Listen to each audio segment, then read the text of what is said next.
De volta o programa Conexão de hoje, sempre em nome de Unimed Marília, cuidar bem da sua saúde, este é o plano. Conosco também Vitalícia Levíssima Água de Marília, Oral Sim, implantes dentários, também com a gente a companhia da Lapa, reforço de fundações, na São Vicente 235. Aliás, falar aqui da Lapa para você, se você tem problema na sua casa de trincas e rachaduras, o problema pode estar na fundação, por isso é bom você procurar quem conhece do assunto. Ligue para o pessoal da Lapa, faça um orçamento sem compromisso, 3304-0334, é o fim das trincas e rachaduras. Se de repente o problema não for de fundação, a Lapa, o pessoal da Lapa dá a direção para que você tome aí a melhor providência, tá bom? 3304-0334. Também com a gente Unimar, com vestibular agora, mais uma etapa no próximo dia 16, as inscrições podem ser feitas pelo site www.unimar.br.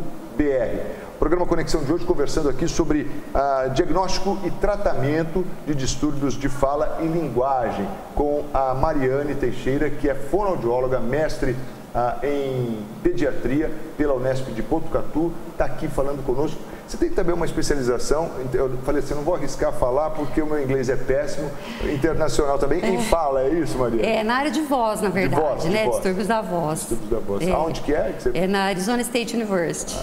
Arizona State University. Aí, legal. Muito bom. Ó, e a gente foi para o intervalo aqui falando um pouco sobre essa questão da importância, né, de os pais estarem atentos e procurarem ajuda, desmistificar essa coisa de que só encaminha para o fonoaudiólogo, para a fonoaudióloga com 4 anos de idade. Se o problema está lá cometendo o seu filho aos 2, aos 2,5, enfim, você tem que realmente procurar ajuda e é possível tratar, isso que é importante. Eu ia te perguntar assim, como é que tem sido assim os resultados? Quando você busca aí, por exemplo, você tem aquela linguagem que você aguarda que chegue ali aos 2 anos e meio, não vem, e aí você procura ajuda. Você consegue estimular isso de uma maneira rápida, importante? Como é que é isso? Ou isso é lento? Como é que funciona, Mariane? Na maioria das vezes o resultado vem até muito rápido, sabe? A menos que a gente tenha assim, casos neurológicos, né, que são casos mais complexos. E aí a gente lida com situações mais difíceis, né? Mas quando são casos assim, em que a gente tem, na verdade, uma alteração mais de âmbito assim, de questões mais ambientais, de questões um pouco mais simples, a gente começa a estimular e em muito pouco tempo a gente tem um resultado muito bom. Sabe? A família bem orientada, a escola orientada e todo mundo trabalhando junto, os resultados vêm rapidamente. Então, assim, são muito bons. Mesmo os casos neurológicos, a gente tem também resultados muito bons. Então, assim, até casos hoje de autismo que a gente está tendo, assim, em virtude da melhora no diagnóstico, sim, né? Hoje a gente tem diagnóstico muito mais preciso, a gente tem resultados muito bons, né? E hoje a gente também tem uma gama muito grande de abordagens terapêuticas também, né? Então, que enriqueceu muito as nossas ferramentas de trabalho, né? Então, assim, os resultados são muito bons. Os resultados realmente são muito bons. Por isso que vale a pena realmente procurar e essa questão de assim, porque é um tratamento a longo prazo, tudo mais, nem sempre é tão a longo prazo. É legal, você mencionou que alguns até surpreendem, né? Surpreendem, sabe? Surpreendem. Às vezes criança que chega sem falar nada e em 1, 2 meses está falando muita coisa, assim, surpreende a mãe fica super feliz, né? Às vezes vem até assim uma criança que passou pelo neurologista ou por um psiquiatra infantil e os próprios profissionais se espantam, né? Porque era uma criança que era aquela coisa assim, nossa, o que está acontecendo, né? Não fala, mas não tem nenhuma alteração neurológica, não tem nenhuma alteração psiquiátrica importante que justifique essa criança não estar falando ainda, né? E aí a gente começa, né, com a estimulação, que é sempre muito lúdica, né? Até a gente estava conversando como que é o trabalho. O trabalho com a criança tem que ser lúdico, né? Nos Estados Unidos, como a gente estava comentando aí eles têm um outro tipo de abordagem, eles têm uma coisa mais seca, né? A gente, até por conta da nossa cultura, né? A gente tem uma abordagem diferente, então assim, a gente tem um trabalho muito mais lúdico, né? Então assim, o trabalho é sempre muito lúdico, então assim, eu sempre falo assim, é sempre baseado em motivação, atenção e imitação. A criança aprende a falar por imitação. Toda criança, mesmo criança que não tem alteração, não tem nenhuma dificuldade, ela aprende por imitação.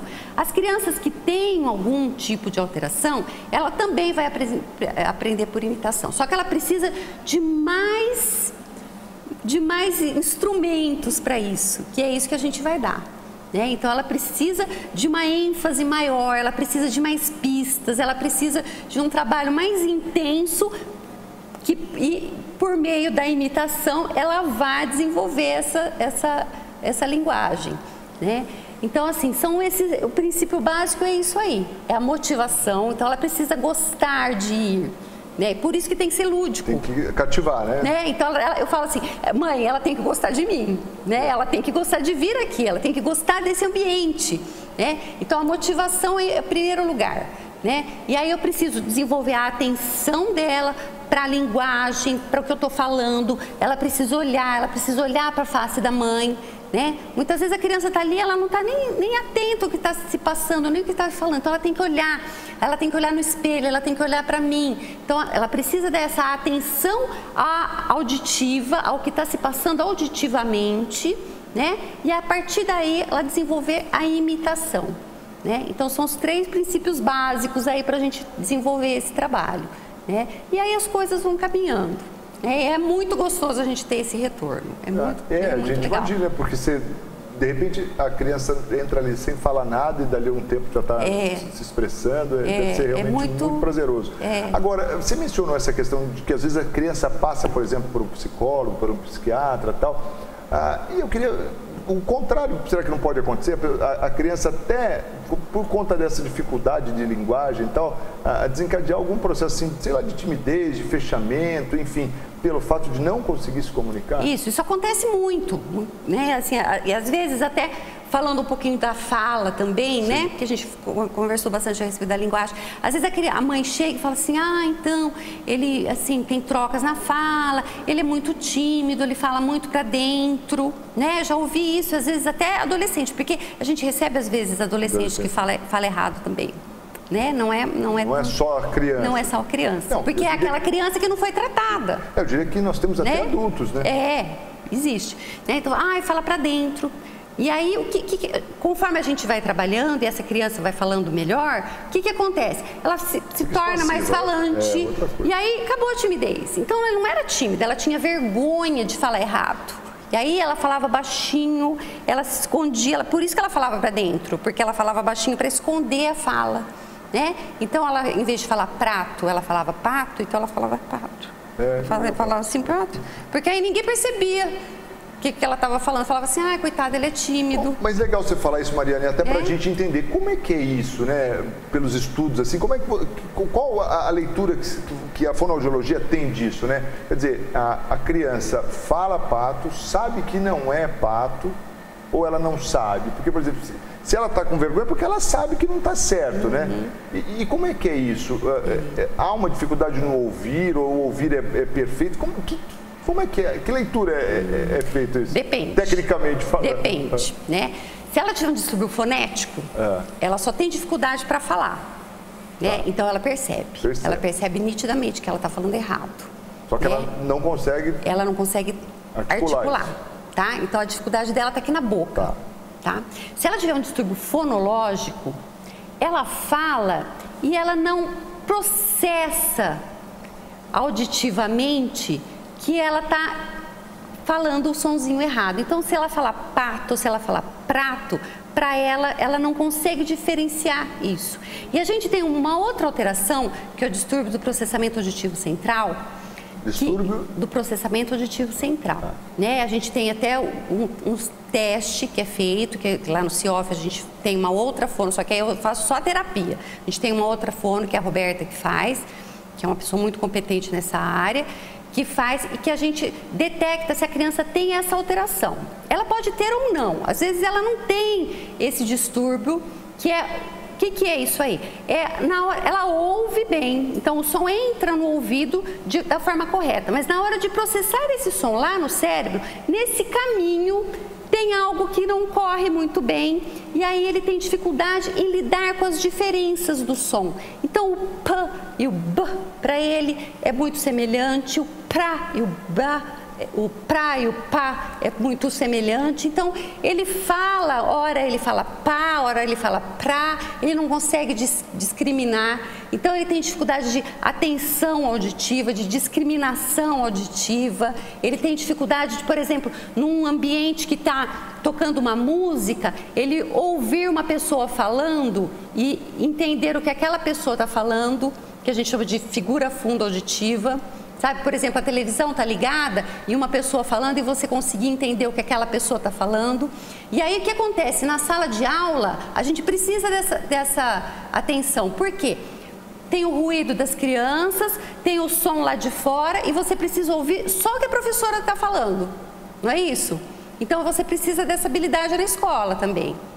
Né? Então, quem tem essa alteração do processamento auditivo central, às vezes tem dificuldade na escola também.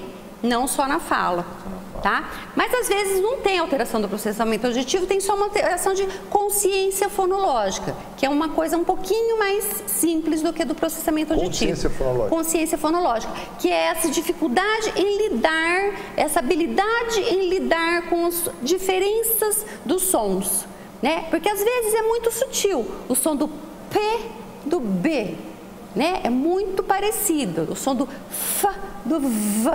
É muito parecido, né? A gente percebe, mas para essa pessoa não é tão fácil lidar com essas diferenças. Então, às vezes, ele até consegue, por exemplo, então a vaca, ele fala faca. Aí ele aprende a falar o vaca. Só que ele continua falando faca, porque ele não consegue perceber quando ele está falando faca e quando ele está falando vaca.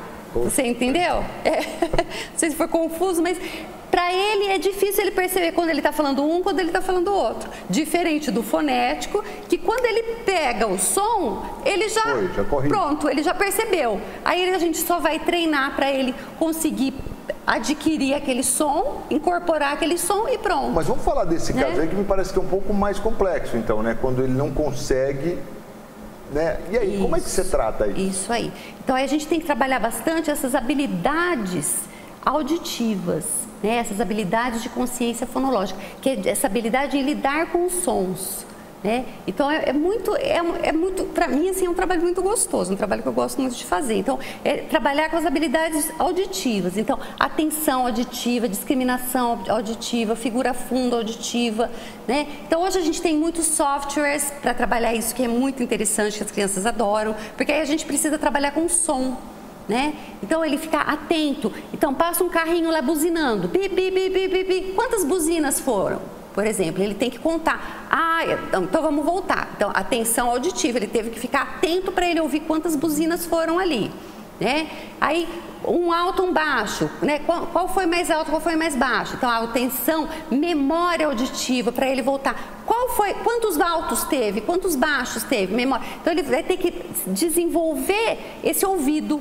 Na verdade, então a gente não vai trabalhar só com a articulação, a gente vai trabalhar com essas habilidades em lidar com as pequenas diferenças entre um som e o outro. Coisas que a gente acha normal, né? Tudo tranquilo para ele, não é tão simples assim. Para ele não é. Né? E aí a gente tem que explicar bem isso para a família, porque às vezes para a família isso é um pouco complexo, né? Deixa eu ir rapidinho para mais um intervalo, eu volto na sequência para a gente falar mais aqui com a Mariane Teixeira, fonoaudióloga do CIOF, falando conosco aqui sobre o diagnóstico e também tratamento de distúrbios de fala e linguagem. Rapidinho intervalo, sempre em nome de Unimed Marília. Cuidar bem da sua saúde, este é o plano. Conosco também a Vitalícia, levíssima água de Marília. Exija, peça, diga eu quero Vitalícia, a única água adicionada de sais do estado de São Paulo. Com a gente também a participação da Oral Sim Implantes Dentários. Lapa Reforço de Fundações, São Vicente 235, fone 33040334. O fim das trincas e rachaduras. Fale com o pessoal da Lapa Reforço de Fundações, são mais de 15 anos de experiência, tem know-how para cuidar aí da sua casa. E também com a gente a Unimar, a Universidade de Marília, com o Vestibular 2018, mais uma etapa agora marcada para o próximo dia 16. As inscrições podem ser feitas no site unimar.br. Rapidinho, a gente volta depois do intervalo, não sai daí não, até já!